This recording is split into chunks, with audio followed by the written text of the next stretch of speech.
जी हाँ, क्या पढ़ें क्या छोड़ें, ये सीरीज हम स्टार्ट करने वाले हैं अपने चैनल पे सभी सब्जेक्ट के सिलेबस के लिए, स्पेशली सीएसआईटी के सब्जेक्ट के सिलेबस के लिए, जिसमें आज हम कवर करने वाले हैं ऑपरेटिंग सिस्टम के सिलेबस को।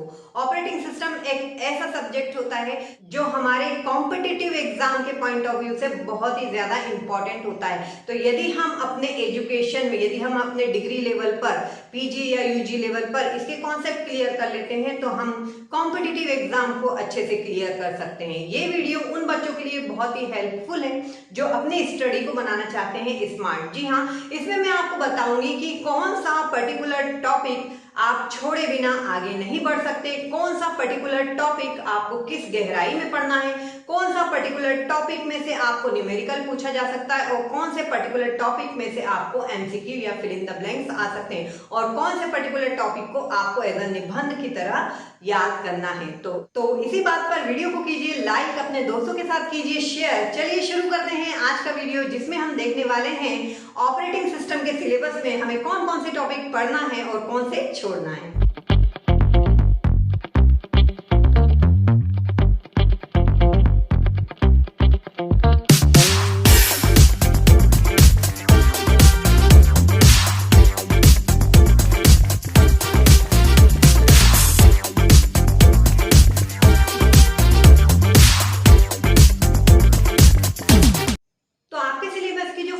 यूनिट है उसमें आपको दिया होगा इंट्रोडक्शन टू ऑपरेटिंग सिस्टम। भाई किसी भी सब्जेक्ट में इंट्रोडक्शन के बिना तो आगे बढ़ा ही नहीं जा सकता, तो इंट्रोडक्शन तो हर सिलेबस में इंपॉर्टेंट है ही। लेकिन इंट्रोडक्शन में कौन कौन से पॉइंट ऑपरेटिंग सिस्टम में हमें पढ़ना है। सबसे पहले ऑपरेटिंग सिस्टम की जो डेफिनेशन होती है कि ऑपरेटिंग सिस्टम क्या होता है, आखिर इसे किस कैटेगरी में डाला गया है, सिस्टम सॉफ्टवेयर की कैटेगरी में डाला गया है, एप्लीकेशन सॉफ्टवेयर की कैटेगरी में डाला गया है, ये एक इंटरफेस है तो क्यों है, यूजर और हमारे कंप्यूटर के बीच में एक इंटरफेस है तो क्यों है। तो इसकी डेफिनेशन को अच्छे से क्लियर कर लीजिए, ठीक है। तो आपको जो भी एमसीक्यू आते हैं, डेफिनेशन अगर आपको क्लियर है तो बहुत मदद हो जाती है आपको एमसीक्यू सॉल्व करने में, ठीक है। तो कॉन्सेप्चुअली हमें डेफिनेशन को क्लियर करना है यहाँ पे। साथ में टाइप्स ऑफ ऑपरेटिंग सिस्टम, कितने तरीके के ऑपरेटिंग सिस्टम है, multi programming, multitasking, distributed, time sharing, real time, इनके बीच में क्या अंतर है, ठीक है, ये आपको क्लियर होना चाहिए। हमारे वीडियो ऑलरेडी इस पे अपलोडेड है, types of operating system, introduction to operating system. हमने सारे इंपॉर्टेंट टॉपिक अपनी ऑपरेटिंग सिस्टम प्लेलिस्ट में ऐड किए हैं, तो डिस्क्रिप्शन में आपको लिंक मिल जाएगी, आप जाकर वहां से सीख सकते हैं, आप इसे देख सकते हैं, ठीक है। तो ऑपरेटिंग सिस्टम की जो इंट्रोडक्शन पार्ट है, जो चैप्टर 1 है हमारा, हम गैल्विन की बुक आपको प्रेफर करते हैं इसके लिए। ऑपरेटिंग सिस्टम की बहुत ही बेस्ट बुक है, हिंदी मीडियम के बच्चों को भी आसानी से समझ में आ जाएगी। तो यदि आप बीसीए में भी कर रहे हो ऑपरेटिंग सिस्टम, या स्कूल लेवल या कॉलेज लेवल या डिप्लोमा लेवल या एमटेक वगैरह किसी भी लेवल पे ऑपरेटिंग सिस्टम में यदि आप पढ़ रहे हैं, I prefer Galvin for the operating system, ठीक है। तो बहुत ही अच्छी बुक है, जरूर प्रेफर कीजिए। तो ये दो टॉपिक आपको चैप्टर 1 में से गैल्विन में मिल जाएंगे, बहुत ही अच्छे से आपको दिए गए हैं। ऑपरेटिंग सिस्टम स्ट्रक्चर, ये एक्चुअली आता है चैप्टर 3 में, ये आपकी यूनिट 1 में ही होगा। इसमें आपको क्या क्या पढ़ना है। सबसे पहले सिस्टम कंपोनेंट्स। अब बच्चे कंफ्यूज हो जाते हैं, मैडम ये जो टॉपिक है process management, main memory management, secondary storage, IO storage management, file management, protection management वगैरह वगैरह, ये तो ऑपरेटिंग सिस्टम के फंक्शन है। बहुत सारी बुक में इसे as a function of operating system करके दिया गया है, राइट। तो नो डाउट ये ऑपरेटिंग सिस्टम के कार्य भी हैं। इसके अलावा आपको एक टॉपिक मिलेगा ऑपरेटिंग सिस्टम सर्विसेज, ठीक है। इसके अलावा आपको इसी में मिलेगा ऑपरेटिंग सिस्टम सर्विसेज।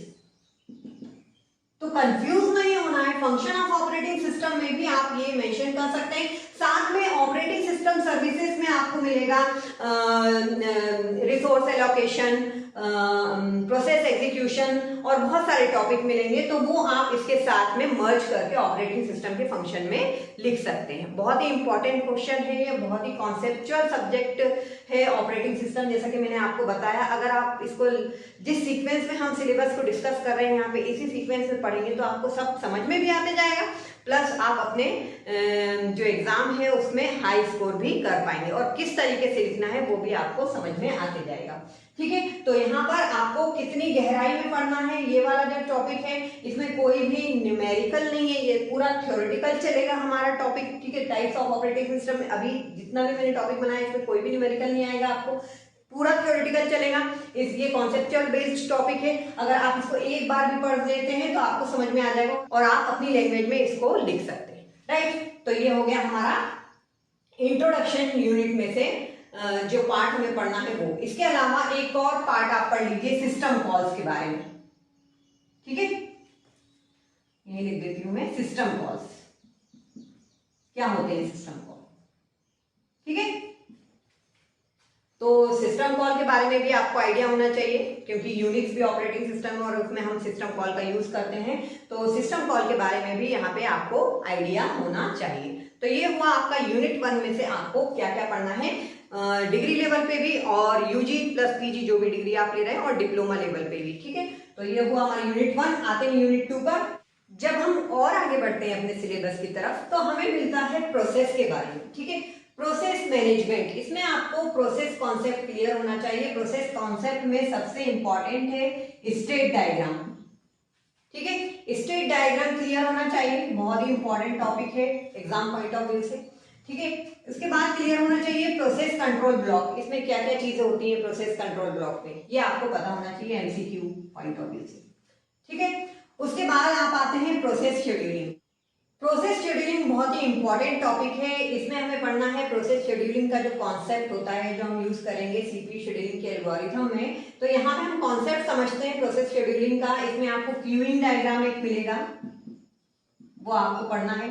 इसमें आपको शेड्यूलर के बारे में इंफॉर्मेशन दी जाएगी, शॉर्ट टर्म और लॉन्ग टर्म शेड्यूलर क्या होते हैं वो आपको पढ़ना है। इसमें आपको कंटेक्स्ट स्विच के बारे में बताया जाएगा, कंटेक्स्ट स्विच क्या होता है वो आपको क्लियर होना चाहिए। एमसीक्यू पॉइंट ऑफ व्यू से कंटेक्स्ट स्विच बहुत ही इंपॉर्टेंट टॉपिक है। शॉर्ट टर्म और लॉन्ग टर्म शेड्यूलर भी बहुत ही इंपॉर्टेंट है। ठीक है, operation on process, superficial idea ले लीजिए, प्रोसेस क्रिएशन, प्रोसेस टर्मिनेशन क्या होता है, ऑपरेशन ऑन प्रोसेस किसे कहते हैं। ठीक है, कौन कौन से ऑपरेशन करवाए जा सकते हैं प्रोसेस के ऊपर। कोऑपरेटिंग प्रोसेस का सुपरफिशियल आइडिया ले लीजिए, शॉर्ट नोट में आ सकता है। इंटर प्रोसेस कम्युनिकेशन को थोड़ा सा डीप में पढ़ लीजिए, क्योंकि इंटर प्रोसेस कम्युनिकेशन एक थ्योरेटिकल क्वेश्चन आ सकता है। आते हैं अपने नेक्स्ट टॉपिक पर, सीपीयू शेड्यूलिंग। बेसिक कॉन्सेप्ट जो हमने प्रोसेस शेड्यूलिंग पढ़ा है वही आगे चल के बेसिक कॉन्सेप्ट हमें सीपीयू शेड्यूलिंग में पढ़ना है। शेड्यूलिंग क्राइटेरिया बहुत ही इंपॉर्टेंट है कॉन्सेप्चुअल पॉइंट ऑफ व्यू से, कॉम्पिटिटिव पॉइंट ऑफ व्यू से, और आपके एग्जाम पॉइंट ऑफ व्यू से, जो कि हम पढ़ते हैं सीपीयू यूटिलाइजेशन, थ्रूपुट क्या होता है, टर्न अराउंड टाइम क्या होता है, वेटिंग टाइम क्या होता है, रिस्पॉन्स टाइम क्या होता है। यदि आप ये कॉन्सेप्ट क्लियर नहीं करेंगे तो आप एल्गोरिथम में जो कि न्यूमेरिकल निकालने को बोला जाता है तो आपको बहुत ही मुश्किल, न्यूमेरिकल दिया जाता है उसका आंसर निकालने के लिए बोला जाता है तो आपको बहुत ही मुश्किल हो सकता है। ठीक है, तो शेड्यूलिंग क्राइटेरिया का कॉन्सेप्ट अच्छे से क्लियर कीजिए। शेड्यूलिंग एल्गोरिथम में फर्स्ट कम फर्स्ट सर्व, जो भी हम पढ़ते हैं, shortage job first, shortage remaining time first, किसमें कॉन्वे इफेक्ट है, किसमें स्टारवेशन की प्रॉब्लम है, कौन प्रिमिटिव है कौन नॉन प्रिमिटिव है, तो इसको आप बहुत ही डीप में पढ़ें, बहुत ही डीप में पढ़ें, बहुत ही इंपॉर्टेंट है ये आपके एग्जाम पॉइंट ऑफ व्यू से, competitive exam point of view से, MCQ, fill in the blank, सब इसी में से पूछा जाएगा, न्यूमेरिकल इसमें बनता है। ठीक है, तो मेरा फेवरेट टॉपिक है ये शेड्यूलिंग एल्गोरिथम। बहुत सारे वीडियो हमने अपलोड किए हैं, जाकर जरूर वॉच कीजिए अगर आपको कोई भी कंफ्यूजन है तो। आगे बढ़ते हैं अपने सिलेबस में। जब हम थोड़ा और आगे बढ़ते हैं अपने सिलेबस की तरफ तो हम देखते हैं हमें मिलता है process synchronization. Basic concept process synchronization multi programming में, मल्टीटास्किंग में यूज किया जाता है। तो किस तरीके से कॉन्सेप्ट इंप्लीमेंट किया जाता है वो समझ लीजिए, इससे आप क्या समझते हैं। क्रिटिकल सेक्शन प्रॉब्लम क्या होती है, डेफिनेटली बहुत ही ज्यादा इंपॉर्टेंट है इंटरव्यू पॉइंट ऑफ व्यू से, एमसीक्यू पॉइंट ऑफ व्यू से और थ्योरी पॉइंट ऑफ व्यू से। ठीक है, तो semaphores another important,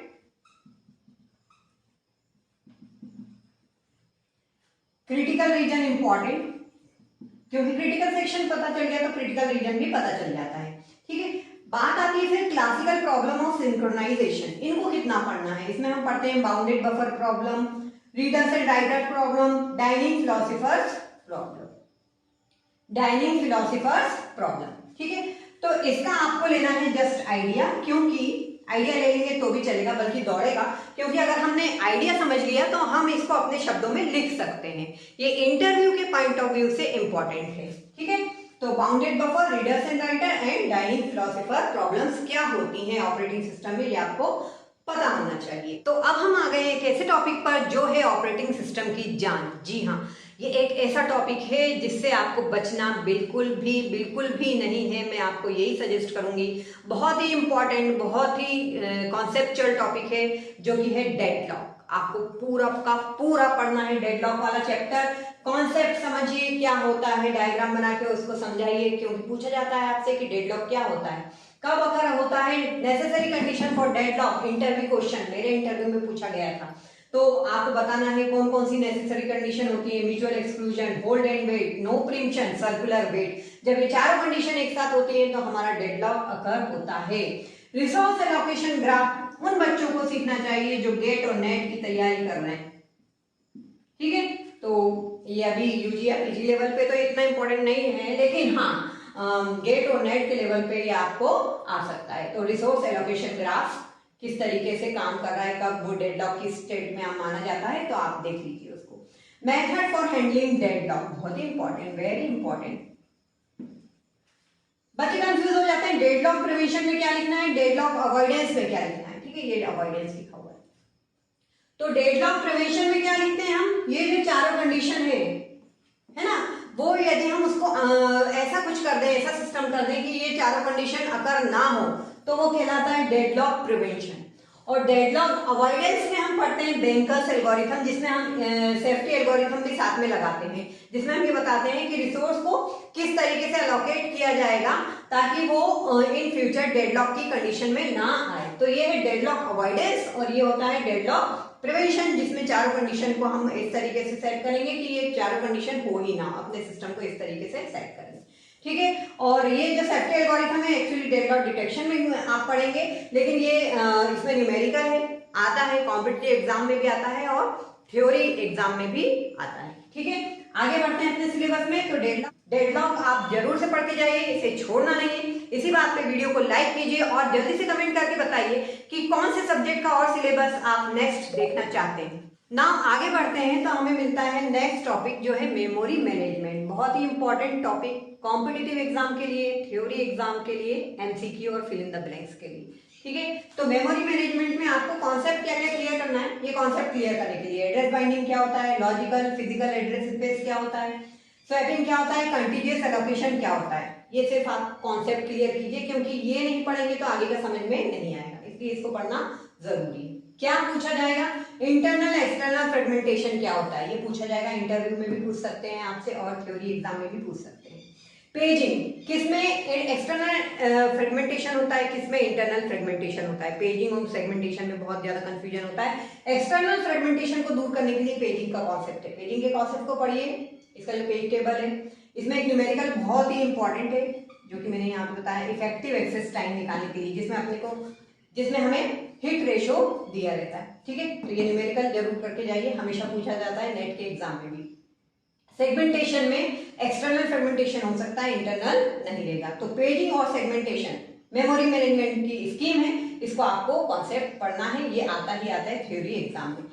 plus demand paging भी शॉर्ट नोट में आ सकता है, डिमांड पेजिंग। इसके अलावा जो बहुत ही इंपॉर्टेंट है, वेरी इंपॉर्टेंट, मोस्ट इंपॉर्टेंट जिसको कहेंगे, वो है पेज रिप्लेसमेंट एल्गोरिथम, जिसमें हम पढ़ते हैं फीफो, ऑप्टिमल, एलआरई, जिसमें हमें स्ट्रिंग दी जाती है और पेज फॉल्ट कितने हो रहे हैं वो बताना रहता है। तो ये भी कॉम्पिटिटिव एग्जाम में प्लस आपके थ्योरी एग्जाम में पूछा जाता है। इस पे न्यूमेरिकल, एक न्यूमेरिकल यहाँ बनता है और एक न्यूमेरिकल यहाँ बनता है। तो दोनों टॉपिक अच्छे से करके जाइए। थ्रेशिंग का कॉन्सेप्ट एमसीक्यू के हिसाब से पढ़ के जाइए बस, ठीक है।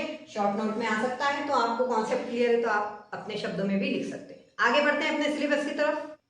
नेक्स्ट हमारा टॉपिक आता है फाइल सिस्टम। इसमें हमें क्या क्या पढ़ना है, देखिए, file concept, file operation, access method, directory structure. तो डायरेक्टरी स्ट्रक्चर आपसे पूछा जा सकता है, फाइल ऑपरेशन आपसे पूछा जा सकता है, फाइल कॉन्सेप्ट और एक्सेस मेथड्स ये आपको पता होना चाहिए, तभी आपको ये सब चीजें समझ में आएंगी, ठीक है।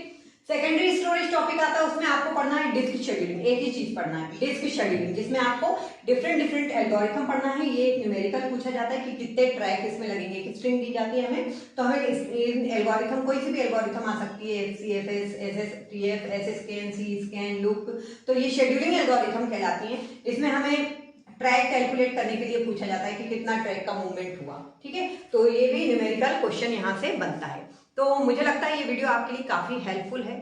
आपको यदि पहले से ये वीडियो हाथ में लग गया और अगर आपने देख लिया तो कोई नहीं रोक सकता कि आप हाई स्कोर कर सकें ऑपरेटिंग सिस्टम के सब्जेक्ट में, और आप कॉम्पिटिटिव एग्जाम में भी आपको आइडिया लग जाएगा कि कौन से न्यूमेरिकल हमें कॉम्पिटिटिव एग्जाम के हिसाब से तैयार कर लेना चाहिए। तो और कौन कौन से सिलेबस हैं और कौन कौन से सब्जेक्ट हैं जिनके सिलेबस आप डिस्कस करना चाहते हैं हमारे प्लेटफॉर्म पे, नीचे कमेंट सेक्शन में जरूर बताइएगा। वीडियो को लाइक किए बगैर जाइएगा नहीं, और अगर चैनल पर नए हैं तो चैनल को सब्सक्राइब कीजिएगा। Thank you.